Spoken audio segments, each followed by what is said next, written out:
அன்பிற்கினிய நண்பர்களுக்கு அடியேன் நாகராஜனின் வணக்கம். நண்பர்களே, படிக்க இப்போது எவருக்குமே நேரமில்லை, ஆர்வம் கூட இல்லை.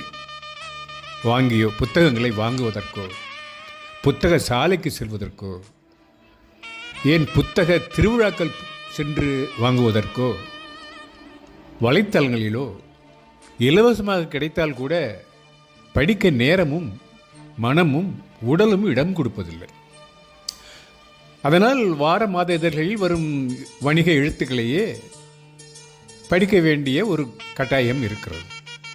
அப்படியானால் எப்படி சிறந்த எழுத்தாளர்களின் கதைகளை, புதிதாக மலர்ந்து வரும் எழுத்தாளர்களின் படைப்புகளை படிப்பது என்று உங்களை போன்றே எனக்கும் ஒரு பெரிய தேடல் ஒன்று மனதில் ஆழ்ந்து கிடக்கிறது.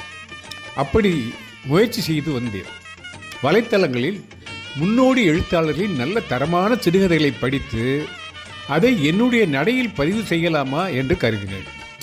என்னதான் நான் கதை சொன்னாலும் எழுத்தின் தனித்தன்மை, மண்ணின் மனம், வட்டார சொல் வழக்கு போன்ற சுவை மூளை கதையை படித்தால்தான் அந்த எழுத்துக்களின் அப்படியே பிரசித்த எழுத்துக்களை அந்த குழந்தையை பார்ப்பது போல் இருக்கும்.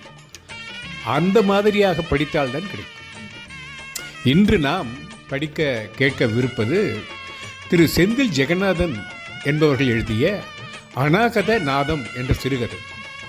இவர் வேளாண் குடும்ப பின்னணி கொண்ட வளர்ந்து வரும் ஒரு படைப்பாளி, திரையுலகிலும் நாட்டம் உள்ளவர். அவருடைய நோக்கமே கலையின் பிரம்மாண்டம் எளிமை, எளிமையை கலையாக்க முயற்சிக்கிறேன் என்ற கொள்கையை அவருடைய முகநூலில் பதிவு செய்திருக்கிறார். அவருக்கு என்னுடைய பாராட்டுதல்களை தெரிவித்தவுடன் அவர் மிக்க நன்றி என்று எனக்கு பதிலளித்திருந்தார். கதை தலைப்பு அநாகத நாதம். அநாகதம் என்பது ஒரு சக்கரம் என்பது உங்களுக்கு தெரியும், நம்முடைய கழுத்தில் இருப்பது. அதாவது இந்த அநாகத நாதம் என்பது மனிதனுடைய முயற்சியின்றி இயற்கையிலேயே கேட்கப்படும் நாதமாம். இது யோகிகளாலும் சித்தர்களாலும் மட்டும் அறியக்கூடியது. தியாகராஜ சுவாமிகள் ஒரு சிறந்த நாத யோகியாக கருதப்பட்டு அநாகத நாதத்தை உணர்ந்து தனது அனுபவங்களை ஸ்வர ராக சூதரச போன்ற கிருதிகளில் வெளியிட்டிருக்கின்றார். எழுத்தாளர் எப்படி இந்த கதைத்தலைப்பை தேர்வு செய்து அதை எப்படி நியாயப்படுத்துகிறார் என்பதையும் இனிவரும் நாட்களில் படிப்போம். ஏனென்றால் இந்த சிறுகதையை மிகவும் சுருக்கி அதனுடைய இயற்கையை கெடுக்க விரும்பவில்லை நான். எனவே தான் பகுதியாக இதை உங்களிடம் சேர்ந்து நான் படிக்கப் போகிறேன்.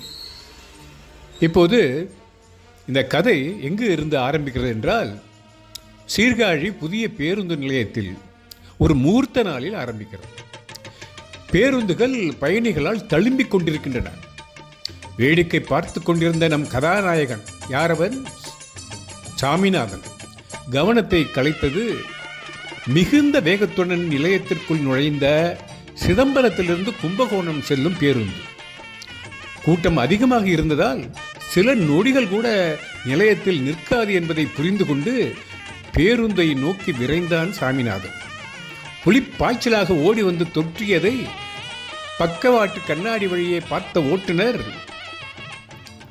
அவருடைய பாஷையில் ஏதோ கத்தினார்.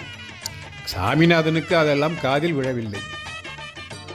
பேருந்து நகரத் தொடங்கியதும் வேர்வையும் புழுதியும் கலந்து வெக்கை நாசியை நெளியச் செய்தது.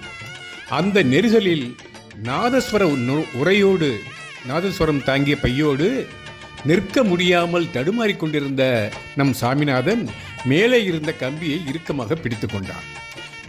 அவருக்கு பின்னால் நின்று கொண்டிருந்த ஒரு பெரியவர் உரிமையாக அவன் தோளில் மாட்டியிருந்த நாதஸ்வர உரையை வாங்கி லக்கேஜ் வைக்கும் இடத்தில் தூக்கி வைத்தார். இறங்கும் போது எடுத்துக்கலாங்க, எதுக்கு சிரமப்படுறீங்க என்று சொல்லிவிட்டார். நாதஸ்வர பரம்பரையில் இருந்து பிறந்து வளர்ந்த நமது சாமிநாதன் நாதஸ்வரத்தை விற்ற ஒரே ஆள் என்ற அவப்பெயர் வருங்காலத்தில் தனக்கு கிடைக்கக்கூடும் என்று வருத்தத்துடன், ஆனால் அதைவிடவும் பைத்தியமாகி சாகாமல் இருப்பது முக்கியம் என்று நினைத்துக் கொள்கிறான். இந்த இடத்தில் ஒரு முடிச்சு இருக்கிறது. இப்பொழுது முன்னே இருந்த சீட்டிலிருந்து வரிசைகளிலிருந்து ஒரு குடும்பம் இறங்கியதும் அவனுக்கு உட்கார இடம் கிடைக்கிறது. அடிக்கடி மேலே வைக்கப்பட்டிருந்த நாதஸ்வரரை பார்த்து கொண்டே இருந்தான். அது இழுத்தி போர்த்து கொண்டு தூங்குகின்ற ஒரு குழந்தையைப் போல் இருந்ததாம் அவனுக்கு. அதை நினைத்து புன்னகைத்து கொண்டான். விடுமுறைக்கு வந்த குழந்தை விழித்து கொண்டிருக்கும்போது ஊருக்கு போக மறுக்கும் என்பதால் உறங்கும்போது அழைத்து செல்லப்படுவது போல இருந்தது என்று கூட அவனுடைய மனது நினைக்க ஆரம்பித்தது. இதுவும் அவனுக்கு ஒரு துணுக்குறச் செய்த ஒரு எண்ணம் தான். நமக்கும் தான் இறங்கும்போது நாதஸ்வர உரையை சற்றென்று எடுக்க முடியாது போல் இருந்ததால் 2 நிறுத்தங்கள் கடந்த பிறகு எடுத்து மடியில் வைத்துக் கொள்ளலாம் என்று எண்ணினான். ஆனால் அந்த